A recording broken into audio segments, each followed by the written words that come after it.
Good afternoon, everyone, and welcome to the research seminar. Some of you might remember that about 2 months ago, we spoke about behind the AI curtain. And one of the things that we concluded in the discussions was about due diligence. So as a follow-up, we decided to have here with us one of the experts in the field, Professor Antonio Casilli, who works at the Institut Polytechnique de Paris. And he's been working on the development of AI and the supply chains for the last number of years. And there is a group of DipLab where they have been conducting quite a lot of studies to understand the development of AI.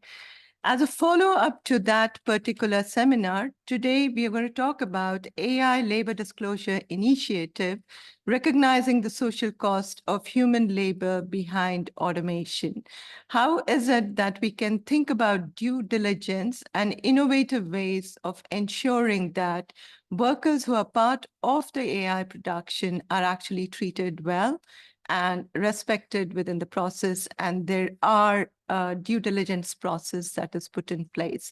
Antonio will speak for about 40 to 45 minutes, and then we will open it up for discussion. So over to you, Antonio, to talk about the AI Labor Disclosure Initiative. Thank you very much, Uma, and thank you everybody for being here, for being online, and for those who will probably watch it afterwards. I'm very happy to be here because, in a sense, well, we've been working together for a number of years, and there's a number of things that we've been doing and discussing together. So most of what I will present here has to do with topics that you have already addressed. And so sometimes I will skip a few slides or a few parts of the slides because I'm pretty sure that everybody is familiar with it. The AI Labor Disclosure Initiative, probably I should stress that the initiative part is a bit of an exaggeration. Initiative, whenever you're speaking to somebody from the US, means something enormous, like a long-term program where governments are involved. In this case, I decided just to use the etymological sense of the word initiatives. It's something that starts.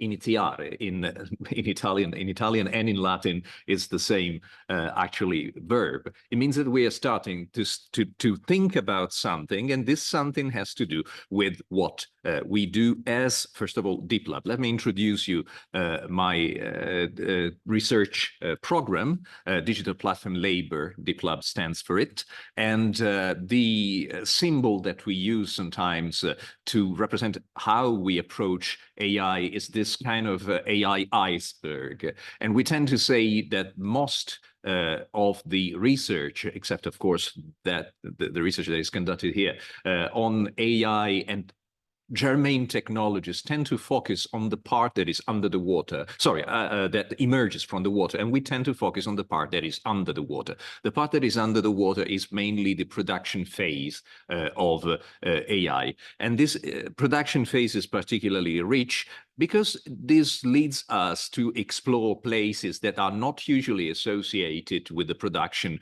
of, let's say, landmark technologies. As you see, we do not, and these are the places where we have been conducting surveys and researches and observations and interviews with people who produce AI. In a remarkable sense, there are some places that we did not touch, like, for instance, the US, or the places where you would expect that one goes to discover how AI is produced. And the reason why is that we are interested in discovering the concealed part of AI labor. First of all, this idea of the AI labor disclosure comes from, well, from a number of works and research that we have been conducting over the years, but mainly from these report. This first part is about reports, unfortunately. A report that was published by the European Commission for the 2023 European Roadmap. It specifically focuses on digital technologies and well-being, but apart from these, my contribution to the roadmap was was about digital labor disclosure. And the idea underlying it is to leverage what we not only know, but we have been doing.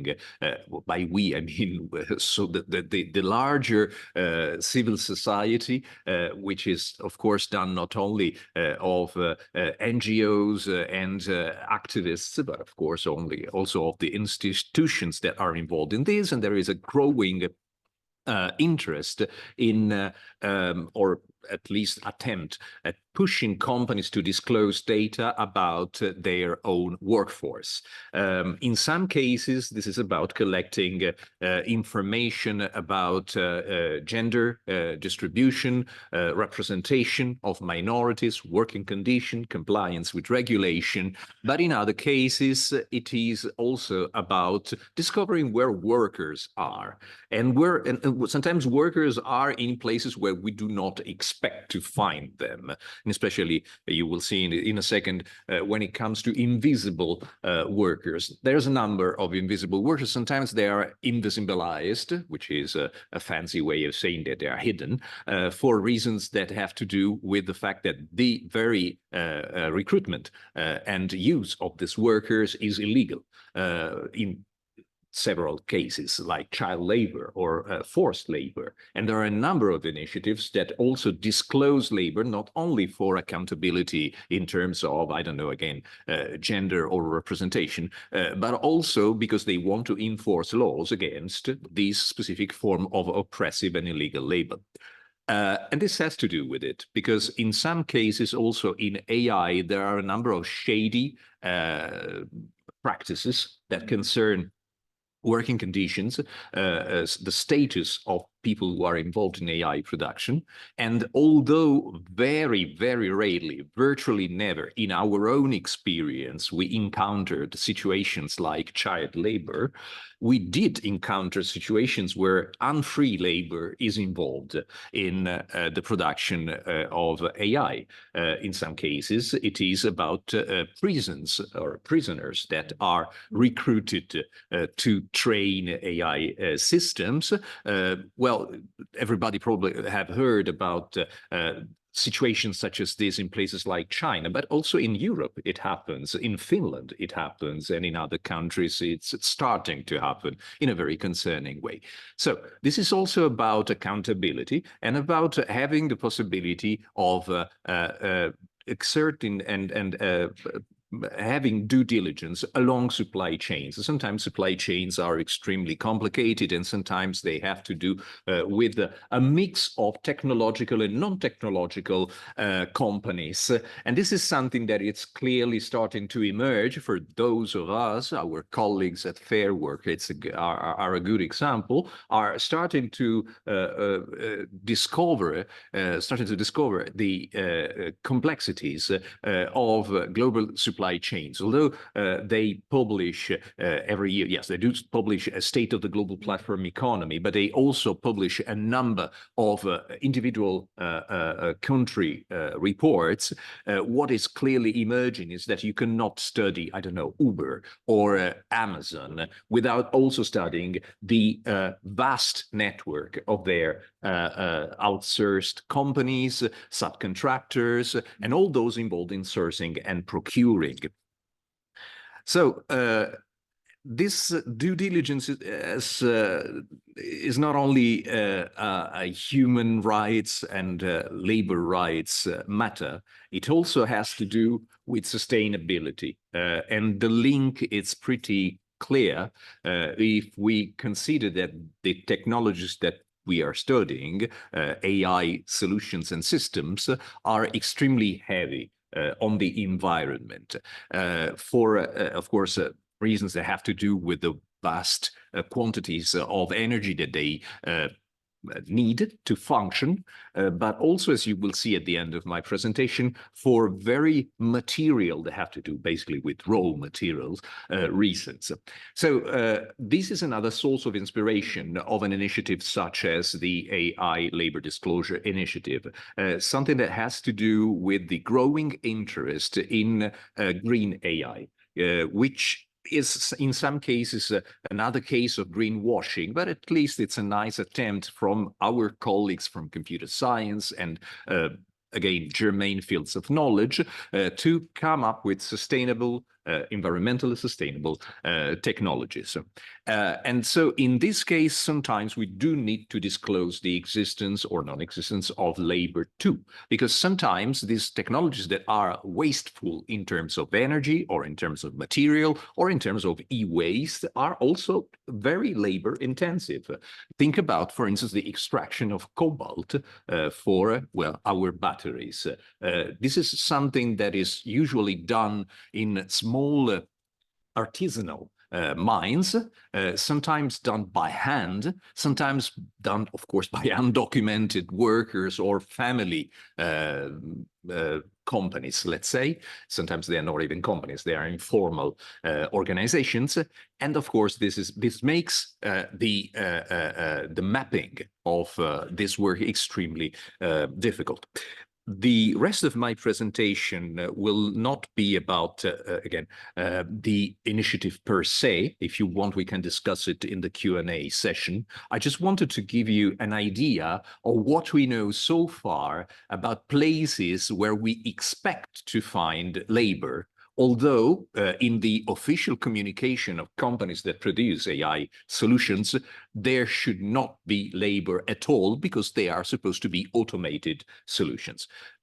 Again, a lot of what I will present today has already been presented by Uma and by Rashid has left. Okay, Yeah, anyway, around. okay, he's around. Last time when they presented their own results on deceptive AI, and of course I invite you to read their chapter about it.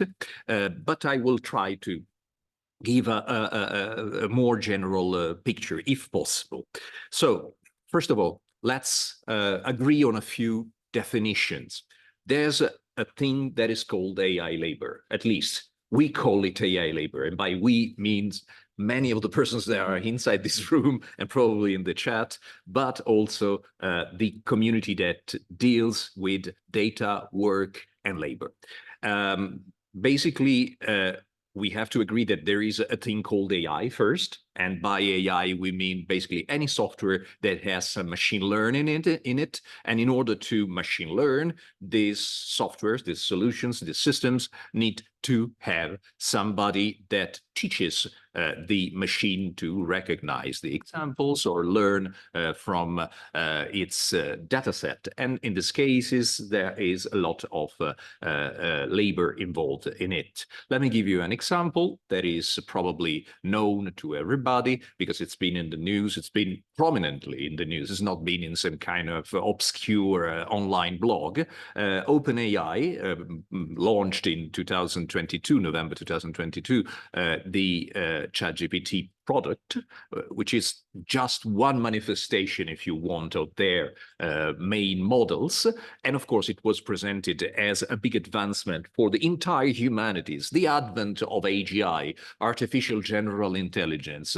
We as human beings are screwed because the machines are coming. And then 2 months afterwards, somebody who is a journalist for Time magazine did a very humble first attempt at showing that this machine is not that intelligent per se, but there is a lot of human intelligence injected in it. And the intelligence is not injected by engineers and data scientists and Sam Altman and his guys, but by people who are usually based in places like Kenya. In this case, he did an expose on this Kenyan platform called Sama, where people are paid $1.35 per hour to train and verify the results of ChatGPT. And they've been doing it for years. Now they stopped because after this media scandal, everybody was fired and the company lost this golden eggs goose that was ChatGPT. But rest assured that another company now is doing it. And this company is now Teleperformance, which is a French multinational that is specialized in this kind of things. Why is this important to have human beings involved in the training of the data that is necessary for ChatGPT? Because it's in the name itself. GPT stands for, well, the T stands for transformer. That's the type of AI, of machine learning model. It's generative because it generates text. And the P stands for pre-trained. And this is probably the most important term that we should spend a couple of minutes upon. Pre-trained means that for a number of years, OpenAI, the company that now produces ChatGPT, has been, first of all, collecting data and then enriching, filtering, tagging, and basically labeling this data. It's called annotation or training of data. Well, who does this? Well, let me show you a few faces. A couple of weeks ago, no, it was more than that, last month, we were in February, two months already, my God, time flies. We were in the European Parliament for the Transnational Forum on the Alternatives to Uberization. What does Uberization have to do with it? Well, because the people who usually pre-train data, and you see some of them represented here, are also recruited via platforms such as Uber. Instead of, grabbing a taxi or having somebody deliver you a pizza, you have somebody delivering you annotated data. I think that pizza is better, but anyways, there is also something to be said, but I won't go into this, into who post-trains ChatGPT. Well, all of us. It's called reinforcement learning, which is a fancy way of saying that whenever we ask something by prompting something into ChatGPT, ChatGPT gives us a reply, and we are also invited to evaluate this.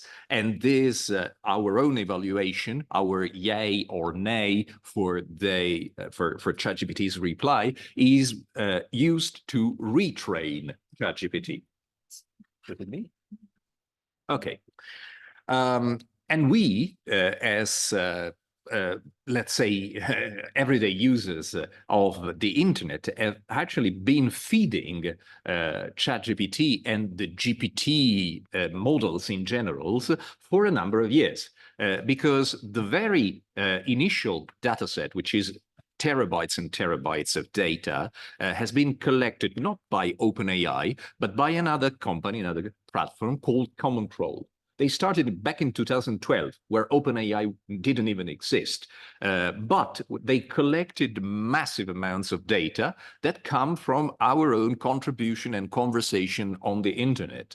In some cases, these are libraries of books and other works of fiction and non-fiction, but in many other cases it's Wikipedia or Reddit comments or comments that come from social media. There's a lot of, let's say, nuance. Which means that they do not say exactly where do they get the data, but the data come from there. And so when we ask where the data comes from, okay, one way to say they come from the internet, which is a very vague and non-material place. But actually, where we want to look at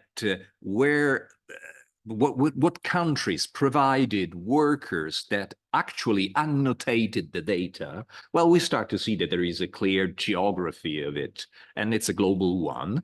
We already mentioned Kenya, but we also have people in South Africa, and then OpenAI disclosed that they have people in Europe, and they have people in Turkey, and they have people in India, of course, and they have people in the US, of course, and they have people in the Philippines. All these logos that you see here represented are logos of very famous online platforms. Sometimes these platforms only sell themselves to their investors as we are freelancing platforms, and they do a fair bit of freelancing, or we are a translation and localization platform, but they also do, and in increasing measure actually, a lot of data annotation, and they do it by recruiting the kind of people that I will tell you about. This data annotation is very important. I will skip this slide, but it's mainly to say that if you ask an engineer, these data workers do not exist. This data work is not important. The only thing that counts are hyperparameters. Their model is powerful because it has a humongous number of parameters. And we've been seeing over the years that the number of claimed hyperparameters involved in these models has increased exponentially. GPT-4, which is the last iteration of the OpenAI's model, claims to have 1 trillion model. It's a Scrooge McDuck situation. It's like $1 trillion. I don't even imagine how. But anyways, what is important is not 1 trillion parameters, but how much data did they have to inject in it? Because every time in the history of what we call AI, there has been a major advancement, a major break, a major innovation. This has been preceded by a few years by the publication of a huge amount of data. For instance, even when back in 1997 was 20th century, when IBM Deep Blue was capable of beating Garry Kasparov at chess, this was prepared 7 years before that, 6 years before that, by the publication of 25 million game chess. I don't know why this is in French in this slide, but well, allow me a little French. And the same thing goes when IBM Watson was capable of winning the television quiz Jeopardy, which was prepared using data collected on Wikipedia. And if we skip to 2020, when GPT-3 was presented for the first time, and then GPT-4 in 2022, it, of course, relies on petabytes of common crawl data collected in their massive data set. So the thing that we refer to as AI labor is basically living labor performed by actual human beings. This labor is divided in tasks and microtasks. Usually these workers do not work on huge projects, but they work on a few tasks that can take a few minutes and in some cases a few hours, and they are paid usually by tasks, even if they have another type of contract. In our own experience and scholarship, these contracts, despite they seem like actual formal employment contract, contain a huge amount of piecework, piecemeal. And then these tasks produce data, and this data is destined to train AI models, but training is only one part of it, and they are mainly mediated by platforms. Platforms that are of several types and shapes. Let me give you one example that has to do with another platform and a very famous car crash. It's not Tesla, it's actually Uber. Because this will show you how much work goes into producing another type of AI, which is not an LLM, large language model like ChatGPT, but any self-driving vehicles. I put the self-driving part between, well, quotes and quotes, because actually it's not self-driving at all. It's not been for decades now, despite the fact that we represent self-driving car or autonomous vehicles as vehicles that do not require people's hands on the wheel. As of now, we were never able to overcome the stage, which is called stage 3 of automation, where we do have somebody inside the car actually operating the car. The accident that happened in March 2018 and that involved a human being, unfortunately, who was the victim of this car accident, and a Uber self-driving car illustrates what I'm talking about. I will now show you images. I warn you that these images are not very fun. This is the exterior view of the car, and this is the accident when it happens. And now you will see the internal view of the car, this self-driving car that is not self-driving at all because somebody is actually operating.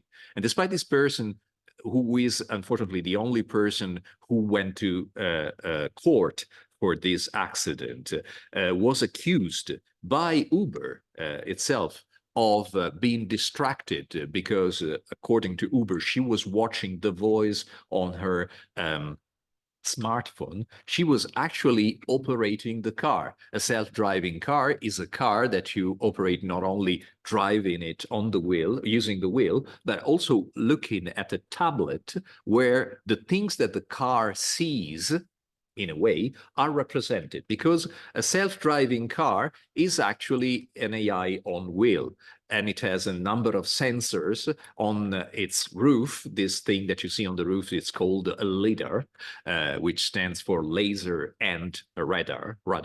But these data that are captured by this self-driving car at the end are processed, and what the operator of the self-driving car sees inside the car is something that resembles this video, which actually comes from Tesla, actually. And this video is what the car is capable of doing, recognizing objects, recognizing street signs and traffic lights. Unfortunately, the car does not do it by itself. Again, it's machine learning. Somebody needs to teach the machine how to do it.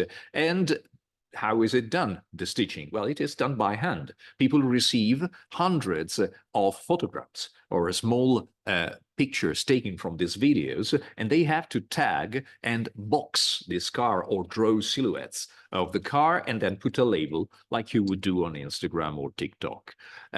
So this label is cars, trees, and so on and so on. So this is actually the platform, Mighty AI. You see the logo down there. This is the platform that was actually used for a number of years by Uber, and then eventually Uber bought this platform. But again, this was a platform where you could simply, if you are a worker, could go there and accept to work for a few cents, tagging images such as this. Who are these workers? Well, for a number of years, Uber described them in their promotional and commercial communication as young and very motivated and very blonde and white persons that have a very, casual way of working. It's a boy and a girl. It's kind of, high school situation, romantic comedy premise. But it doesn't work like this. In our own experience, workers resemble more this person, not the kids, again, not a lot of child labor, but the dad, yes, definitely. And they are in a less casual, well, less relaxed context. It's not casual at all, because there's a lot of pressure to perform. And sometimes these people are recruited using platforms. I think that everybody's now familiar with Amazon Mechanical Turk and familiar with the horrifyingly low rates of remuneration. Now, Amazon Mechanical Turk has been around for 20 years and it's still working. But as of now, Amazon Mechanical Turk is so yesterday. It's not used anymore for actual training. It's basically used by a few academics that use it for, I don't know, studies in, say, psychology and stuff like this. Other companies have become even more prominent and pay even less their workers. Let me show you how these companies operate. And in order to do this, come with me to the beautiful land of Madagascar, an island nation in Africa. This is the happy hour, 6:30 in Madagascar. Everybody's going out or going home, and after a day's work in places such as this one. Well, this is a very informal situation. This is just a room of two brothers in Tananarivo. They have created, a secret company where they recruited 5% from their neighborhood. They're all between 17 and 19, and they use only one computer, sometimes two, to do tasks, and they share the what they earn, basically. This is a typical operation. Other operations are more organized. They look like, like the cubicle office, like this one. Then other operations take place in cyber cafes. There's a lot of cyber cafes where a lot of AI is produced. Or in other cases, in houses that have been transformed in outsourcing BPOs. In this case, they are working from the scullery, the celery, under the roof, basically. And when they say how much they are paid, This is interesting. This is another image that I took in Madagascar at a later date. Because for a couple of years, we've been interviewing people, workers, usually workers were speaking, but they suspected that we could go tell their employer what they were telling us in the interview. So they were extremely guarded. And we know this is a big limitation in this kind of work that we do. And usually, when we were talking to people in Madagascar, they said, yeah, we earn something around 90 to 120 euros, the equivalent of 90 to 120 euros per month to do these full time. This is not enough to live in a city like Tananarivo. Of course, this is a very low remuneration. But even more scaringly, in companies like the ones that we go interview people in, we find objects such as this. This is kind of a performance thermometer for workers. Whenever they reach a certain thresholds in terms of production of data annotation, they do receive forms of payment. And I don't know if you are able to read on it, but it's written that at the very bottom, they are paid 1 kilogram of sugar or 1 little bag or 2 little bags of salt, or they are paid in beans, or they are paid 5 or 25 kilograms of rice. And for a number of times also, we have been interviewing people who were saying, I really hope that by the end of the year, despite receiving their own salary, that by the end of the year or by the end of the month, we will receive food distribution or sugar or coffee, which are, of course, important staples of their food system. So are we talking about working conditions that seem to you like formal employment, modern ways of paying your workers? No, of course, we are now going back into, bargain-based situation, but these people are producing probably the most advanced technologies in today's world. And just to give you an idea of how complicated, and then we'll finish on this, how complicated this becomes if we take into account all the different aspects of these supply chains of AI. Let me just give you 3 examples that illustrate our scheme that was already presented last months here by Uma. Basically, we rely on the hypothesis that there are 3 phases in the production of AI that involve a lot of human labor. The first one is AI preparation. The second one is AI verification. The third one, we call it AI impersonation. You probably call it deceptive AI. We are talking about the same thing. The examples are known to you. The first one is a Brazilian worker who was paid to prepare AI, to train an AI of a special type. It was a robot vacuum cleaner, and she had to take pictures, and she was paid a few cents for each picture of dog poop to make the robot vacuum cleaner avoid it. So, you have to teach very strange things to these machines. What is interesting is looking at the supply chain here. Did you also show this? No. Okay, in this case is very straightforward in this example, because you do have the main employer, the company, which is based in the US, and then you have the pool of workers that are based in Brazil, and there is a very straight line that goes from Brazil to the US, and this line is, of course, labor and data.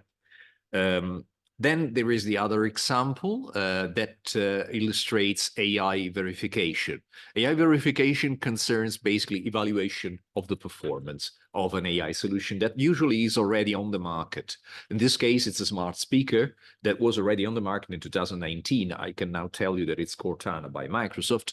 And this person that we interviewed back in 2019 was recruited by, I will tell you who in a few seconds, by somebody to receive small snippets of conversations recorded live by smart speakers, sometimes unbeknownst to the users. And these small snippets of conversations for 3 to 5 seconds had to be transcribed and then verified by her. So in this case, and the case that is illustrated here, she received a small snippet of conversation that sounded like, and that was the initial transcription, automatic transcription done by the AI, Ben Laden le mot alors, which in French means Bin Laden, the word then, which doesn't make sense, but most prominently features one of the arch villains of our time. But then this worker listened to this snippet of conversation and she deciphered it or interpreted it in a completely different way. And basically she discovered that the word was something anodyne like "bah, dans le moi alors," which means, yeah, just give it to me. The supply chain here becomes a little bit more complicated because we do have a main company that is in the US that subcontracts to a Chinese platform that is in China the entire operation. The Chinese platform subcontracts to a Japanese online recruiting company this project, and the Japanese platform has another smaller company in Spain that recruits workers in France, and the workers in France produce the data and they send the data to the US. It's rather complicated. But the final example, again, I'm pretty sure that you presented this, so I won't go into this. No, you didn't. Oh, okay. So it's a surprise. It's not a surprise. We published an article about it last year. So, yeah, so basically there are a number of companies that produce surveillance AI systems. This one in particular, it's a European company that sells intelligent or smart surveillance cameras that are usually deployed in supermarkets all around Europe. The performance of this AI cameras is rather surprising. It's rather staggering. They are capable not only of detecting human beings, but also recognizing and interpreting their behavior. So if you are in a supermarket and you are, for instance, I don't know, taking your smartphone out and then you put it back, they are pretty sure that it was your smartphone and not a tablet of chocolate that you're trying to steal because you are a shoplifter. If you are a shoplifter, on the contrary, these smart cameras send an automatic text to the cashier or to the surveillance agents that will eventually stop you and send you to prison, and you will stand trial, and so on and so on. The algorithm, of course, it's rather complicated, and I will now show you the algorithm underlying this solution, this AI solution. The algorithm is 120 persons in a house in Tananarivo. They live there day and night. There is only one bathroom. There is no garbage disposal. They have to take out the garbage one per day. They take turns, and they burn the garbage in the garden every day. Just to give you an idea of the general flavor. Well, I say flavor, but anyways, of the general working situations. And basically these persons, what do? Well, they are in different rooms of the house. These are in a garage, and they do receive live stream from these supermarkets in Europe, in France, and in Germany, and they simulate the existence of an AI. If they detect somebody who is stealing or trying to steal something, they send an automatic text to the cashier, basically copy and paste a message, and they send a text to somebody, and then, well, justice ensues. So this chain is more cyclical. It's a vicious cycle, if you want, because it basically is a company that is based in France or Europe that sends data, video live streams to Madagascar, and then the Malagasy workers say yay or nay to the shoplifting part of it and send the data back to France. And you would say, okay, they are training the AI. Unfortunately not, because there is no such thing as an AI. And they have been going on for like this for 5 years. So it's a very, talk about circular logic. How does it manifest if we take into consideration all the global fluxes of data and work that we are aware of as of now, 2024, also thanks to the work of our esteemed colleagues, as ChatGPT would say. The ChatGPT always say use esteemed and delve. You know, these are words that only ChatGPT used. Our esteemed colleagues here at ILO, because we will also use the data that they have been put. Esteemed colleagues. Sorry? We work with esteemed Yes, colleagues. exactly. So using the data that Uma, Janine, and all the other colleagues here have been producing since 2018, even before. 17, yes. And then our colleagues at the OII too, we now know that we do definitely have a big flow of data. Okay, these circles represent places, countries where companies that produce and market AI solutions are. The first flow of data is clearly from South Asia and Southeast Asia, places like the Philippines, Indonesia, of course, India, Bangladesh. They go through the UK and they reach mainly the US. But we do have other flows that are internal to China and in general the sphere of influence of China. China has a big internal market. If you are interested, tomorrow Deep Lab will have an online webinar, so you can come and watch that too. And then, of course, there is South America. We've been working a lot on South America. And basically, there are two main supply chains. One that goes from South America, places like Argentina, Colombia, Venezuela, a lot to the US and Brazil, of course, you have seen, but also a lot that goes to Europe and more recently to Russia. And then finally, there is Africa, which is selling data to everybody. Well, selling this to everybody, producing underpaid labor, providing underpaid labor for everybody. We know of people in Kenya that work for OpenAI or that moderate content on Facebook, but they also moderate content for TikTok. So that goes to China. Or we've been interviewing people in Egypt that do face recognition for Tencent in China. And again, this goes from Egypt to China. And we've been interviewing people who've been doing work for French-speaking AI in Madagascar, in Cameroon, in Senegal, and so on and so on. It gets pretty complicated pretty soon. And I would like to finish with one final chart, one final map that gives you the idea of why AI labor is also a sustainability issue. And by disclosing AI labor, we are also helping the planet. Let's put it like this. Because as I was mentioning at the beginning, AI is a very not only labor intensive, by now I think it's acquired, but also energy intensive technology that has a very high environmental cost in terms of carbon footprint, but also in terms of wasting of land, of water. Just think of the amount of water that is necessary to, cool down the data centers, but also, and this is clearly the interest of our probably next project, if we manage to fund it, on raw materials. Raw materials are, according to our preliminary exploratory observations, clearly concentrated around a few strategic minerals that are basically cobalt, nickel, lithium, and rare earths. Copper should be added, that too, but there's a lot to be said about copper. It's a longer history there.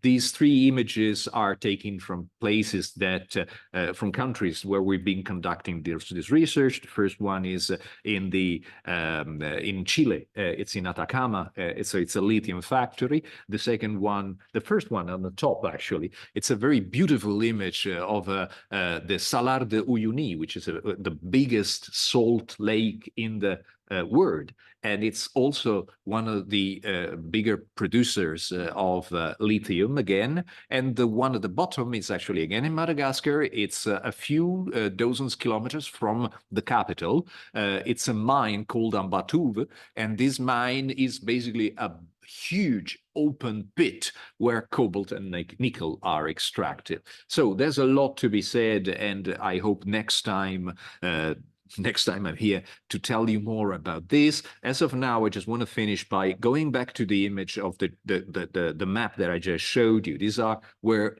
workers are located, where are mines located. Our preliminary exploration basically discovers that they are usually at the crossroads where of these fluxes. And these, if you are interested in the type of minerals that are involved, this is a big issue. And this is also something that should be, in our opinion, involved in any initiative about disclosing digital labor. And with this, I rest my case and I thank you.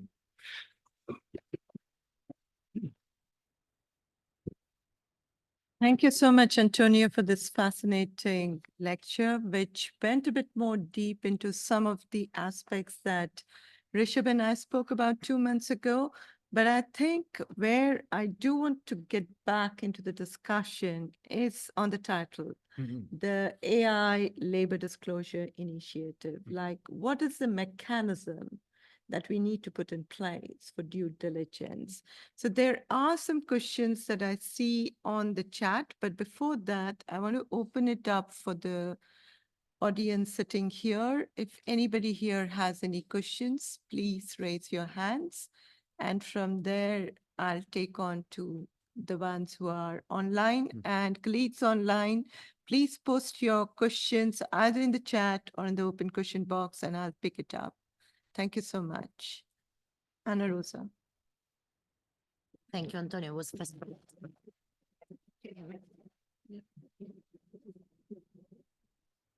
Okay. So it's just, I have a question which is related to the initiative, not exactly to the presentation, but to, I mean, how the due diligence, as Uma was saying, should be implemented. And my question actually was particularly on the responsibility chain, because this is one of the things that I found always very, very complicated. And if I'm trying to imagine either, to look at it, basically. How do you actually divide the different responsibility? How do you hold accountable on the basis of what you decided is going to be accountable? Those systems are so integrated and so widespread. And then the second note on ChatGPT, apparently even leveraged and spearheaded are the keywords of ChatGPT. So leveraged and spearheaded. If you see these two, apparently it has been written by ChatGPT. Thank you very much. Okay, thank you so much, Ana Rosa. I'm going to read out some of the questions that are there from the chat so that you can answer them together. I think related to the whole AI labor disclosure initiative is a question around how can you use this particular initiative to mitigate potential negative consequences of automation on employment and income inequality? And also the question around whether there are already some existing standards or frameworks that are there that can be used, or do we really need to have completely new guidelines for labor disclosure in AI? And what is the kind of specific metrics or criteria that can be adopted? All of this is being asked by one of the colleagues, Istao Sar, actually. Okay. Well, first of all, thank you very much, because as I told you at the very beginning, again, I interpret the word initiative as something that is initiating. So I'm basically here to collect questions and then hopefully start thinking about it. The first elements of reply that I can provide, response I can provide now, are the following. First of all, okay. I will delve with yours later. First of all, let's talk about the use of an initiative such as this one to analyze the impact of AI on employment. It is not designed for it. It is not designed to actually look at how AI and in general automation impact formal labor. Because again, this other type of initiative, the one that deals with the formal labor, should focus on the emerged part of the iceberg that I showed you at the beginning. We are really interested in looking at the supply chains, and a specific aspect of the supply chains basically is underpaid, or in some cases even unpaid, informal labor, and that goes through platforms. This has to do, of course, with the fact that platforms are at the same time extremely demanding in terms of the data that they collect. So there is the possibility of accessing that data, but they are not transparent at all, which of course calls from some kind of intervention. That might be a regulation, it might be an initiative that is led also by the civil society, why not? But the answer quickly is it does not deal with employment. It does deal with income inequality, yes, on a global level, because it is only about income inequality, actually. Income is, at least in my own perception, a matter of material dignity of labor. And it is also a very clear proxy for a number of other things in working conditions and in the type of work that is provided by these workers.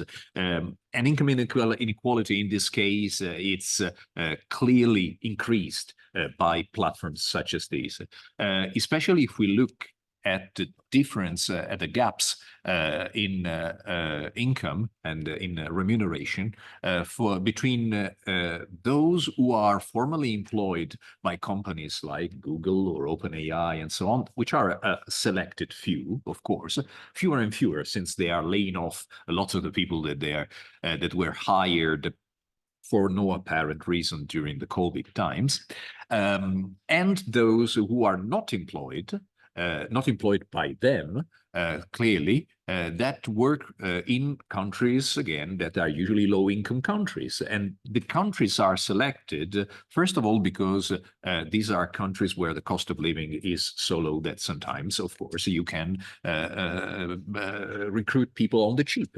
But then also because these countries, in some cases, is clearly the case of India, is clearly the case of the Philippines, is clearly the case of Madagascar, they do have a long-standing tradition of outsourcing for centuries, actually, and a number of sectors. And especially, they do have special, in some cases, fiscal subventions or facilitations that make this labor even cheaper. Because they don't even pay taxes on it. So again, it is about income inequality. And one thing that would be, in this case now, 2024, it's still a provocation, is imagine that you enforce in big companies such as Google, OpenAI, and stuff like this, and Microsoft, a rule according to which the difference between the highest paying jobs in your company and the lowest paying jobs all along the supply chain of your company should not exceed a certain threshold. Imagine that the top paying job could not be more than, I don't know, 20% more or 50% more than the lower paying job. This would be something extremely, again, as of now, it's just a provocation. But imagine that we started addressing income inequality in this more radical way. What do we need to do it? Well, first of all, we need to know who is working along the supply chain. And we go back to basically the idea of an initiative such as this. Initiative such as this is basically about collecting data. It's starting, the first thing that we would need in terms of metrics, because this was one of the questions, we would need metrics about how many people are there in the world. And there's a lot of estimates around this, and there's a lot of controversy around this. Even among us, the best of friends sometimes tends to have vastly diverging opinions of how many people are working in these sectors. And the worst part is that companies that have a dog in or a horse in the race, that depends on the kind of race are you interested in, like Google or Apple or Amazon, have been producing their own estimates of their own workforce. And surprisingly, they are not doing it looking at minimizing this workforce. On the contrary, because they are speaking to their investors, they tend to show off, saying we have millions, billions of people. When I say billions, Google in 2022 published a report saying that as of now, we have data annotation in the millions, but possibly they will be in the billions. They don't give a timeline, luckily. But if you look at, for instance, what I don't know, World Bank has been producing in terms of estimate last year, they even talk about like 12% of the entire workforce, the global workforce in the world, 434 million people working on this kind of platforms. Of course, I mean, again, these are an exaggeration, but the first thing is, let's agree on how many people are out there doing this job, and how much do they work, how long do they work, how are their careers? Do they have a career in this? Is this a high turnover place to be, or on the contrary, it's a place where you could stay decades or your entire life? To be frank, now we're starting to see people in specific countries that have been doing this job for a decade. Yeah, I didn't prepare. Okay, I think one of the points which is very important in this entire process is also probably to think about the disclosure of the supply chain itself, because without the disclosure of the supply chain, we don't even know how the work is being done and who's actually doing the work. So how do we get there is one of the questions that I do have. Now, one of the questions that have come up in the chat is, how can people get involved in this initiative or contribute to or support the work? And I think before you answer that, I do want to open it up to the floor here, because I do want you to, I want to see if there are any more questions that are on the initiative. Over to you, Duncan, and then Rishabh. Thank you, Uma. Thank you, Antonio. I think, listening to your presentation, there's a lot to be appalled about. On the other hand, there are some things I don't know whether I should be appalled about or not from your presentation. You mix photographs, for example, of lithium and nickel extraction, which presumably are bad things in themselves. In other words, we should find alternatives to those particular rare minerals for whatever product they're being destined for, presumably electric batteries for cars and things. I was uncertain whether we should find an alternative for the low-skilled human labor apparently required for AI production. Should we stop AI production on those grounds alone? Or is the argument more, are we concerned about the wages and working conditions, appropriately so from your presentation, of the people who do that work? And I was kind of confused, for example, whoever it is who has to run around with a camera taking shots of dog poop, no, it's not my ideal job and things like that. But the question is, are we to somehow think ill of the content of the work itself? Okay, thank you so much, Duncan, for that question. I think a lot of us want to respond. So I'll give first to Antonio, and then I will respond to it. Over to you, Rishabh. Thank you so much. I was following you from the outside and then came back in. Yes. I was just curious to learn about your experience in Madagascar, and if, as an intermediary where these workers are working, where they're remotely surveying, is there also an elite capture who runs this intermediary company. And then this elite capture also pushes the government in this direction where let's exploit these workers. So is that sort of collusion also happening is something that you see. The second thing is about the disclosure. And this is perhaps a bigger question, but I was talking to Uma also about this, that recently, when Gemini was producing racist images, there was a massive outcry and immediately it was stopped. Why don't we see this with labor issues? Why is it, you think, that we don't see this level of outcry coming up from consumers, from companies, that this major situation exists and nobody wants to stop anything or rethink anything? And thirdly, very quickly, it's great to see that you are looking at environmental issues. And it's of course, very important to look at how the AI is being produced and the supply chain going into it. But in many ways, I feel, reflecting on this quite a lot lately, is that we are seeing another round of a sort of a fake industrial revolution where the West is again using up the carbon budget, where deployment of this AI as well for augmentation in firms, in Western countries, is using up that carbon space. Just running this is using up that carbon space. Whereas people in developing countries can't afford to spend $20 or $30 and access that AI. I was curious if you had any thoughts on that as well. Thanks. Thank you, Rishabh. And over to you, Valeria, and then I'll hand it over to you, Antonio. Thank you. Just following on Rishabh, because, you know, I think that because of all the work that has been done and we've been exposed, we passed the in all phase, and seeing your maps, it was the most traditional development questions that we've been grappling with for ages. I mean, why are those, I mean, in Latin America, why are those workers? These are young, educated people in countries with undervalued exchange rates that get the dollars and can deposit sometime somewhere outside. And they are happily doing that while they combine, and they are not paying taxes, of course. So it's, I mean, whether the elites are there, the elites are in many, but it's more a market thing. I mean, cheap labor has been there for ages, and it reads more of a traditional development problem and less than the cutting-edge technology of the day. So wanted to follow on Rishabh's comment and see your take. Thank you.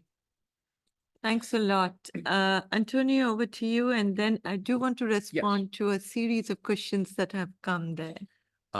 Okay, first of all, the lack of originality is the best compliment that one can do. Really, no, it is. Because the main point I'm trying to say is that we are back to that. We are back to the same problems that we never actually addressed. And this is the only thing I could say about it. Probably one thing to be said about differences, and this is my way of, replying to Rishabh's questions about elites, is that these countries are strikingly different in the way they integrate, they access the supply chain, the global supply chains. For instance, let's take places like Brazil and Venezuela in South America. These are countries where we've been producing reports on, and we published that last year. Basically, these are countries that are widely different. Of course, Brazil, it's a middle-income country where basically the people that we meet, at least those that with our limited methodologies, we are able to interview and survey, are slightly older. In majority, they are women, like in the North. This is not the case in the South, where the majority are basically people who identify as men. And importantly, they do it as a side hustle, a side job. But this is one way of not only, well, of course, having an additional income, but this is something that keeps them into an informal job. They do have 2 or more informal jobs, and one of those is microtasking online to train an AI. In places like Venezuela, the situation is so extreme in terms of political crisis and economic crisis that, of course, where you were mentioning, they do have a problem with the bolivar that depreciates from one day to the other. So they need to access dollars and, if possible, bitcoins, which apparently is less volatile than bolivar. And so in this case, we do have a market for microtaskers that is mainly dominated by guys, by bros, 80%, something like this. People who have STEM training, meaning they do have STEM diplomas and degrees, and they basically block the rest of the population, especially women, from accessing directly the market, and they become new intermediates.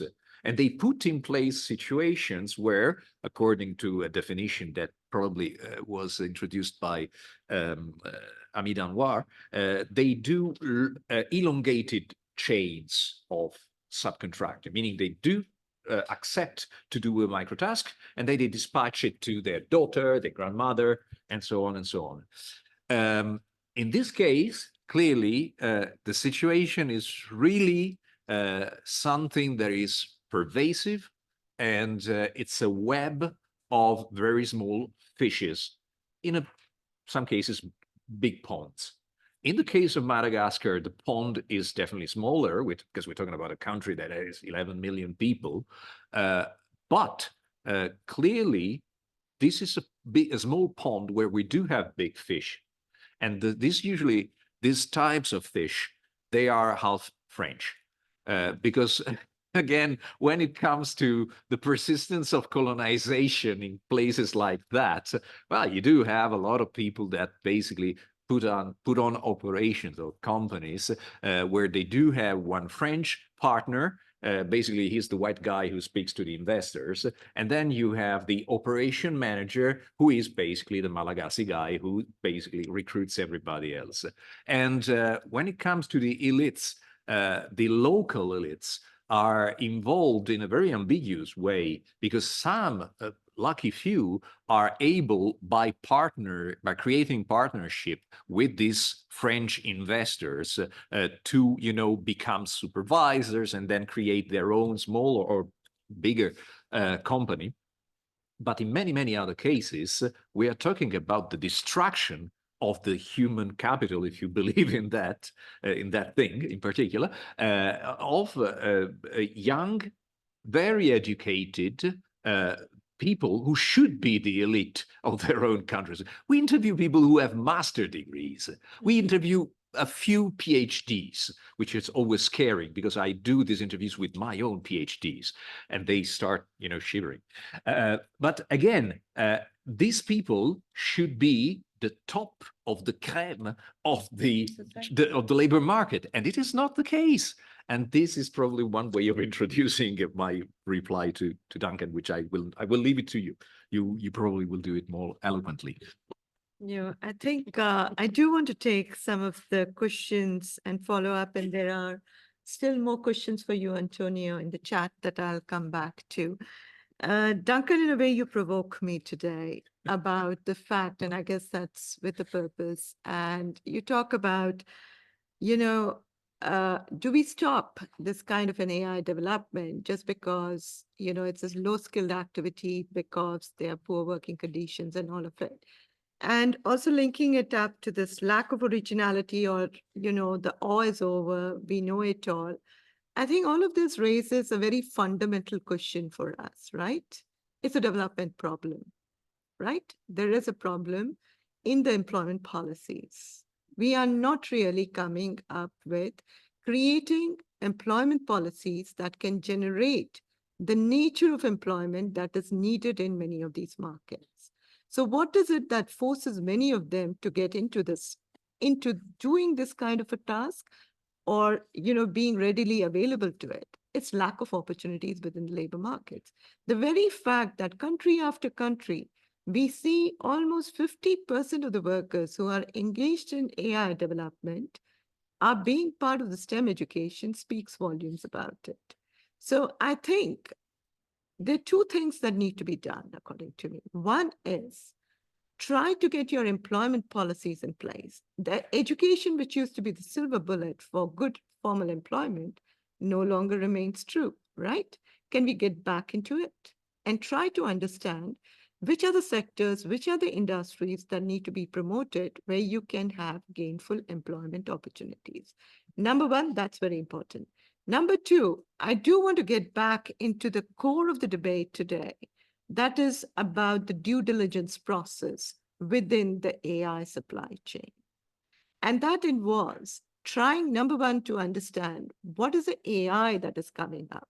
You know, when ChatGPT comes up, I'm throwing that as an example because Antonio talked about it, and that's something everybody knows. Everybody thinks it's all AI, but the human labor, millions of days and millions of workers who are behind it, that never comes up to the fore. Is it really AI then?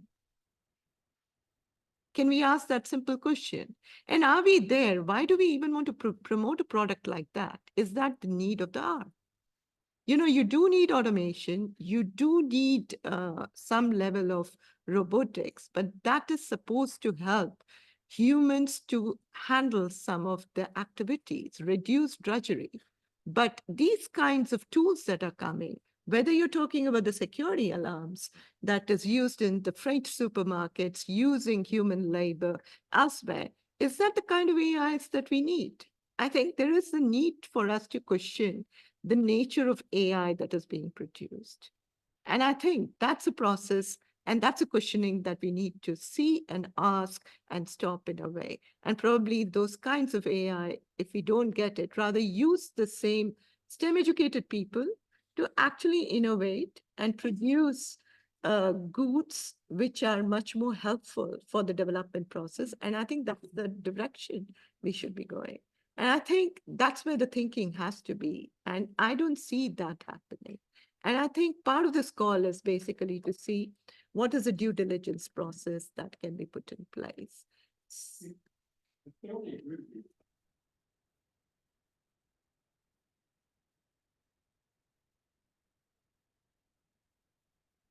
I think a huge schism occurred between as in the evolution of large arithmetic and large language. That has not been resolved. And it's worrisome to me that there's so much human input into large language models. Because you actually point something that to me is extremely important. Of course, now we're emphasizing the labor part because we are at the ILO, but there is also something to be said about the type of scientific endeavor that this kind of AI and this kind of machine learning presupposes. And to me, this is a big problem. Over the last 20 years, we've been basically defunding all the alternative types of AI, for instance, the symbolic AI, they get zero funding now because all the money is for machine learning that is extremely data intensive, and data intensive means labor intensive. So let's start giving back the money to those who come up with the solutions that are actually labor saving. May I just say Absolutely. may I say just one thing? Because I mean, you implicitly said, both of you in your reply, if you allow me to translate in a more like different type of message, which is more like oriented on which are the type of initiative, like public initiative that should be undertaken. One of the things is that there's been in the last 20 years, perhaps even longer, actually, perhaps even the last 40 years, there's been a complete disassociation, if you allow me the terms, about industrial policy, innovation policy, and employment policy. So this is what it is. This is exactly what you two were talking about, but this is what it is in terms of global force. Because if you do not invest, if you do not create the structure, then of course you will be driven by the private sector. That is what we are seeing, that it is not a bad thing per se, but it is a thing that, as anything in the world, in order to, to work and to allow for the majority of the people to reap the benefit of this innovation, has to be counterbalanced, has to be somehow balanced in the interest that they are pursuing. Thanks a lot, Ana Rosa. And coming back to the presentation, one of the questions that we have, Antonio, is the map that you showed, where there was a sort of a focus on Southeast Asia. Rosalind wants to know a bit more insights about it. as to why the focus is there. Is it due to better service providers, or is it because of better regulations, or simply availability of data in the region? Sticking there, there's also Gina Romero, who's a founder of Connected Women, a social enterprise in the Philippines, who trains women from underserved communities in AI data annotation. And her question is, they are advocating for policy protection of the vulnerable segments of freelancers, including microworkers in the Philippines with a focus on women. And the question to you is whether you see any specific areas where women freelancers and microworkers need more protection, or are there any other issues that could be identified to be looked at? Okay, let's start from the last one. These, Mike. I was sure that I switched it on. The tech guy I am. Well, anyways, this kind of initiatives like Connected Women in the Philippines, and of course, I married that you two explored in between Bangladesh and India, actually, and of course, other companies like Isahit in France and in French-speaking countries are popping up all over the world. Some of those have a very, very strong impact sourcing philosophy, which of course is about developing human capital for specific parts of the global population. In some cases are women, in other cases are people with disabilities or underrepresented minorities of any kind. And this, of course, is extremely interesting to me, is interesting insofar we are still talking about helping workers to not only work better, but also being recognized for their workers as workers. Why am I insisting on this? Because a lot of these companies actually sell themselves as companies that prepare people to entrepreneurship. And this is an entire different ball game because people basically the promise that is sold is we promise you that you will stop being a worker and you will join us on the dark side of the force or bright side. That depends on your political orientation. That doesn't matter. You will become another thing. The problem is that sometimes this promise is predicated on accept something that is underpaid, underrepresented, and unrecognized today in order for you to start your own business in 1 month, 2 years. That the threshold, the timeline might change. So this is something that identifies some specific points of concern of this type of companies. Let's not forget that also SamaSource was an impact sourcing company. SamaSource is the company that was involved into the OpenAI / Meta moderation scandal. They were underpaying people that were exposed sometimes to very risky types of tasks like moderating extremely violent content. And they develop PTSDs and they're still paid $1.34 per hour. Yeah, so this is complicated. This is something that, in my opinion, requires a specific type of attention. And in an initiative such as this, special metrics and special data collection should be special provisions, basically, where it should be included to consider specifically the advancement of these parts of the population that are concerned. By this, I'm saying that, again, workers are not always playing fair even among themselves, because the situation is so dire in some cases that some workers tend to operate against the other. And again, we are talking about a market that, labor market, that is basically based on platforms where people are put in competition among themselves. And, sometimes they do very horrifying things to each other. And an initiative such as this should be also concerned with avoiding situations such as the extreme competition. What was the other question? It was about the map and Southeast Asia. Yeah. Specifically the Philippines. I was mentioning it before. These are countries that do have a very, very long tradition in outsourcing. And this is something also that allows us to say that micro work and micro task data work in general in those kind of countries happen in a very specific way. It happens in a way that basically has to do with big players. We do have companies such as, I don't know, Accenture, or again, Teleperformance, or really big software development companies that become intermediaries for other smaller companies that are also becoming quite huge. iMerit is a clear example. A lot of people are working for iMerit and a lot of people are studying it, but it's becoming definitely a champion, a regional one, but a champion for this kind of micro work. And what is the specificity? Well, they've been there for a number of years. They do have an infrastructure.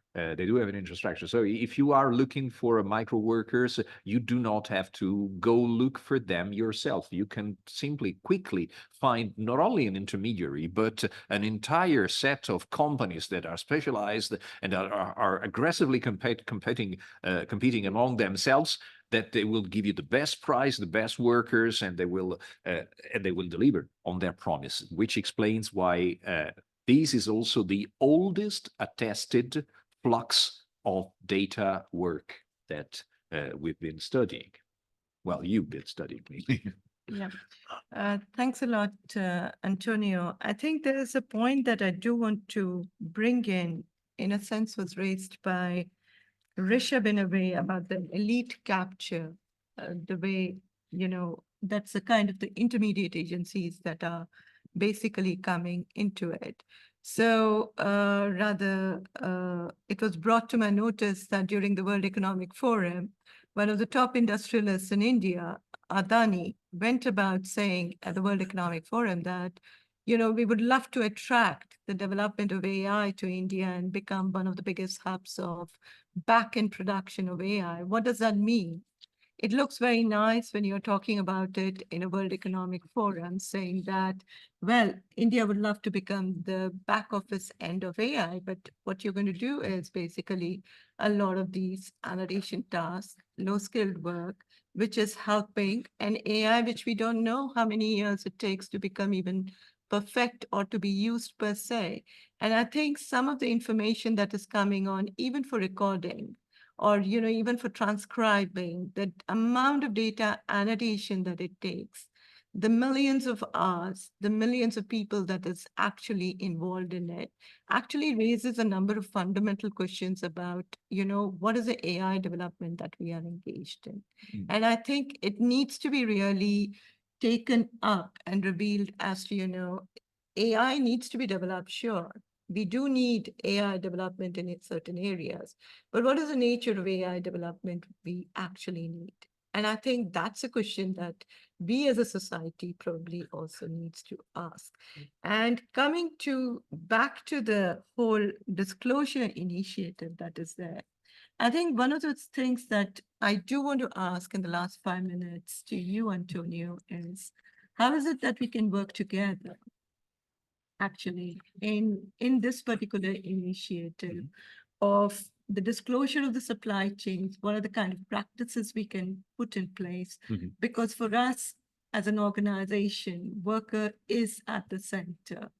And I think when we talk about decent work, we are not just talking about decent working conditions, we are also talking about the content of work. We don't really want STEM graduates to be doing this kind of work, right?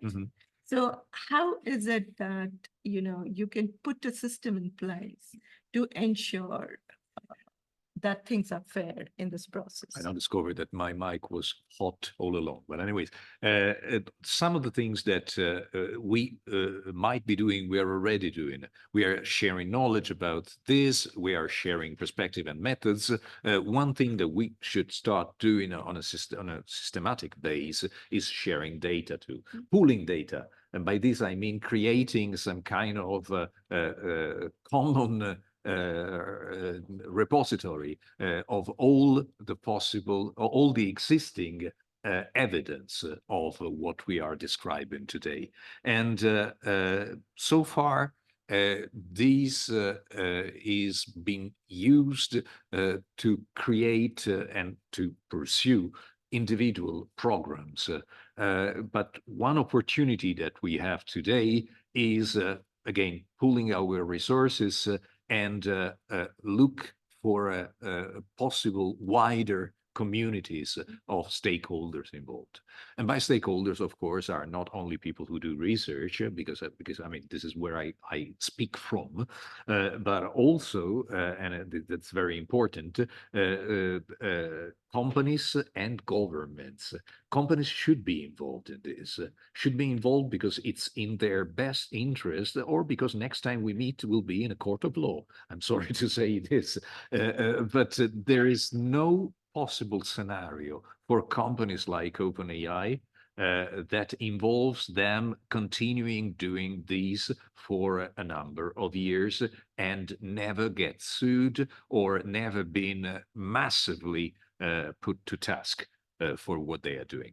So again, an involvement on companies for us should also be a matter of accessing their data and developing a clear right to, the French would say, right to inspection, the right to audit their data. And of course, this is not enough. This is not enough because what you were saying, Uma, is that the main incognita, the main unknown variable there is the very existence of the supply chain. We never actually discovered it except by, bits and pieces. What I showed you is far from complete. And the methods that have been used to collect this data are wildly different. So again, these data are not comparable. This is just the start of the conversation. And we've been starting the conversation since 2011 or 2013, basically, where the first data were, to my knowledge, collected. So how long does it take, and why does it take so long? It takes so long because we are faced with a clear, not only mistrust, but companies creating obstacles to this kind of disclosure. And they are creating obstacles because they are interested, again, as I was saying, not specifically minimizing the size or the existence of this workforce, but only in disclosing it to selected subjects in special situations. Usually it's to investors that they usually are sincere with investors, or sometimes even exaggerate. Again, when the investors are in the room, they say that we have 12 million people working on our platform. When the judge or the labor inspection shows up, and that's, this is not a joke. This is something that I've been seeing happening all over the world for a number of companies of very different types. When the judge shows up, they say, oh, we are a poor company. We do have only 12, 30 persons, or those that are there work only occasionally. It sounds like Uber Eats, of course, because it is Uber Eats. It is exactly the same scenario, the same book, the same type of thing. But I say one thing on this, because this is exactly the difference of talking about companies and employers, huh? Yeah. Because it's a different. So thank you so much, Antonio, for this very fascinating presentation and the rich discussion. Those of you who've been following Samaso's case in Kenya, I just want to say that There's a parliamentary committee that has been set up now, and SAMA was actually called upon by the government. And what's very interesting in the case of Kenya is that you have both the Ministry of ICT and the Labor actually engaged in the entire process. So I'm hoping that this would be one way for us to see that there's some justice that is brought about. But while that is being done, I think we need to really think about how to bring due diligence within the AI supply chains. So thank you so much to all of you online who are following us today. And we'll get back to you in 2 months again with another speaker who will be taking forward this discussion. Thank you very much and wish you all a very nice evening.